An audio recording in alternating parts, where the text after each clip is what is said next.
Comme le disait l'Ivoirien Amadou Ouattara, je cite, quand les Léa meurent en Afrique, c'est tout une bibliothèque libre. En effet, le souci de Amadou Ouattara ici n'était pas le Léa qui meurt, mais les valeurs collectives. Les mémoires collectives et l'artiste des talents héroïques et les sources du bonheur capables d'amener une nation de la gloire.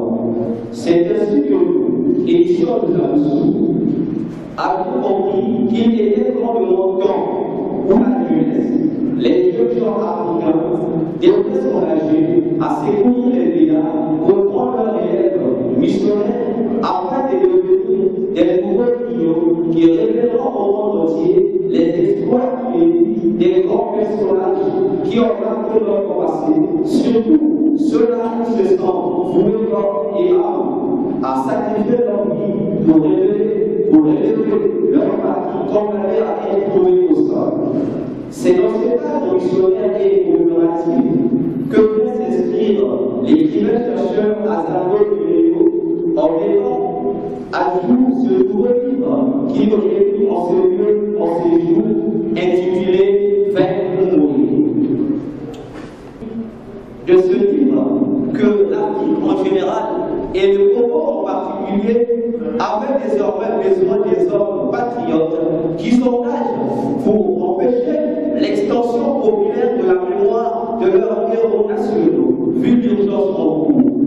Oui, Vaincre ou mourir est un livre historique naviguant entre la biographie et la légende. Un livre qui nous convainc que l'Afrique, loin d'être seulement ce village où les désolations ont remplacé les récoltes, est aussi un champ qui a su produire des cultivateurs et des cultures rares qui ont su vaincre patriotiquement les sécheresses, empêchant ainsi les famines et disettes au profit du bonheur des peuples, des patriotes et consorts. C'est pourquoi, messieurs, chers invités, nous invitons à exploiter ce livre dans la profonde lecture suscitera en vous, sûrement, et nous le croyons, des élans patriotiques nouveaux, car le bonheur de nos patries, pays et nations ne se trouve pas au ciel, mais plutôt ici, sur la terre, là, dans nos propres cœurs. Je vous remercie.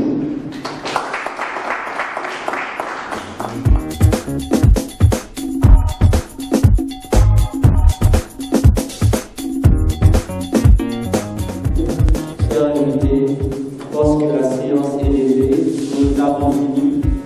Pour ceux qui désireront venir, comme l'a fait le monsieur tout à l'heure, féliciter l'auteur, la voix et les autres, que vous approchez au lieu d'être triste ainsi. Approchez-vous auprès de l'auteur,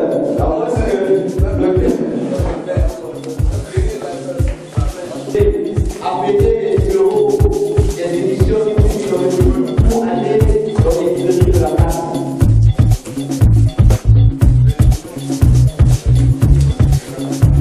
Et pour cela aussi, nous désirons tenir une conférence de débat. C'est possible de discuter avec l'auteur afin de planifier cela.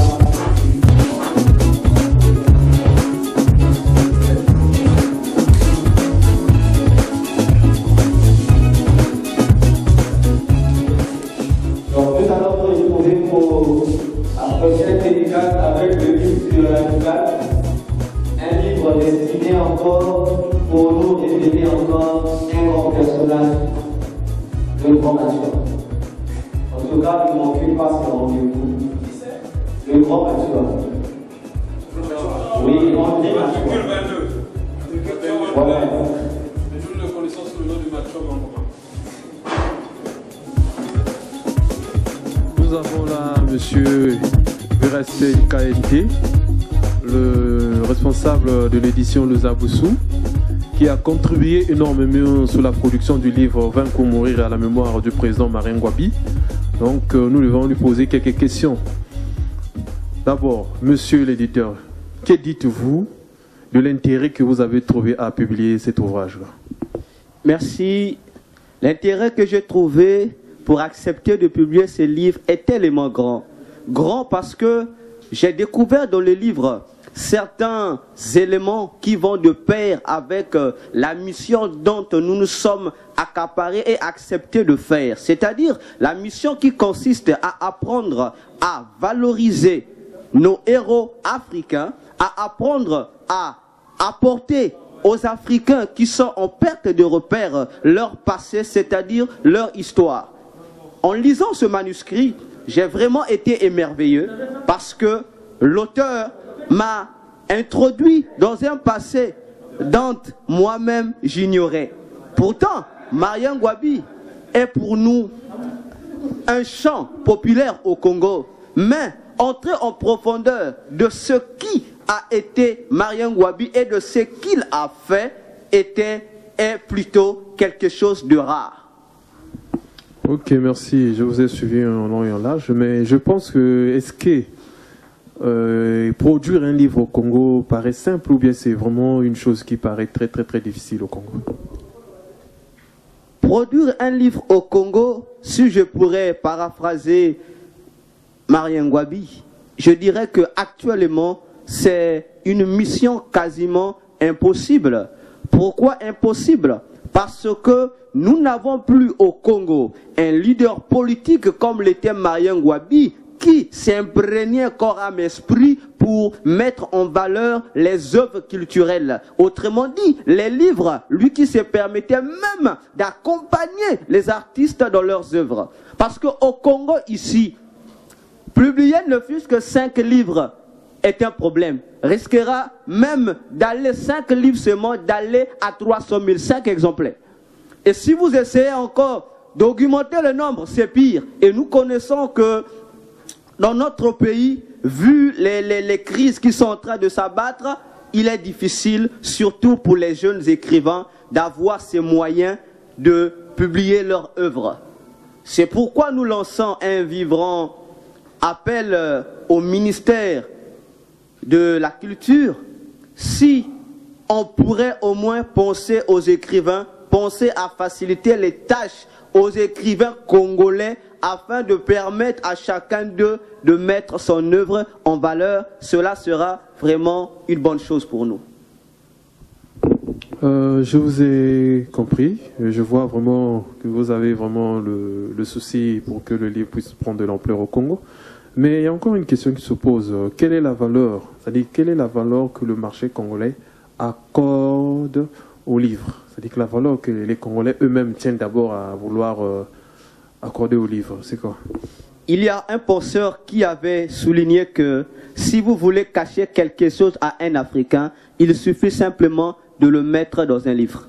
C'est pour dire que le Congolais, pour ne pas parler de l'Africain, ne lit pas. Le livre est pour lui quelque chose de démodé.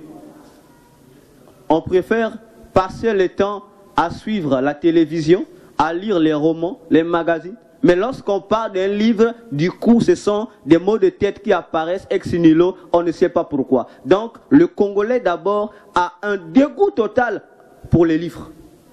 Donc, parler de la valeur du livre au Congo, auprès des Congolais, je pense qu'il y a une minorité seulement, presque rare de personnes qui s'y intéressent. Bon, nous vous avons compris. Nous vous avons compris sur ce que vous avez dit. Ce que vous avez dit. Mais le marché, c'est-à-dire quand je vois le marché, vous savez qu'aujourd'hui, même dans l'enseignement au Congo, le livre est décédé. Moi, je dis, ça c'est ma version. Moi, je considère que le livre est décédé au Congo.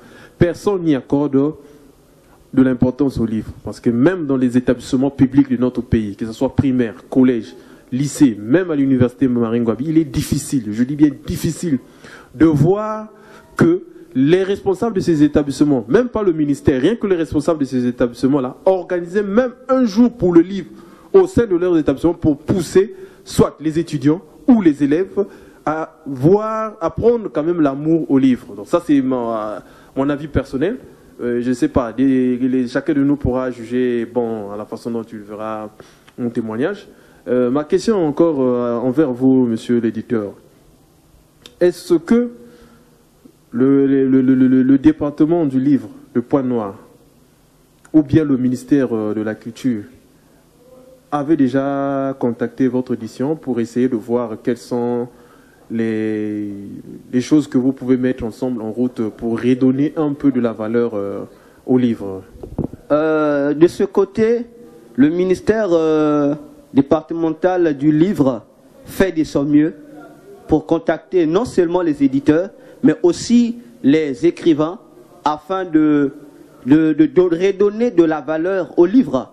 Cela au moins, le ministère du livre en fait. Donc nous devons les remercier au moins. Mais bien sûr, avec honneur. Un mot particulier pour le directeur départemental de la lecture publique à Pointe-Noire? S'il faut dire un mot au DD, c'est simplement encore le remercier pour tous les renseignements qu'il met à notre disposition pour parfaire nos différentes maisons d'édition ainsi que nos carrières littéraires. Peut-être un mot de particulier pour votre jeune poulain qui est l'écrivain Azango. Avez-vous un mot sur lui? C'est un écrivain téméraire que j'apprécie bien parce que c'est un écrivain qui, chaque fois que je le lis, m'introduit dans l'univers littéraire que j'aime bien, c'est-à-dire dans le monde du débat. C'est un écrivain recommandable, un écrivain qu'il faut, je dirais, en ces temps où la passion du changement pour nos pays africains brûle ardemment dans nos cœurs, est en train de régner. C'est ce genre d'écrivain dont l'Afrique a besoin, et particulièrement le Congo. Merci. Merci à vous.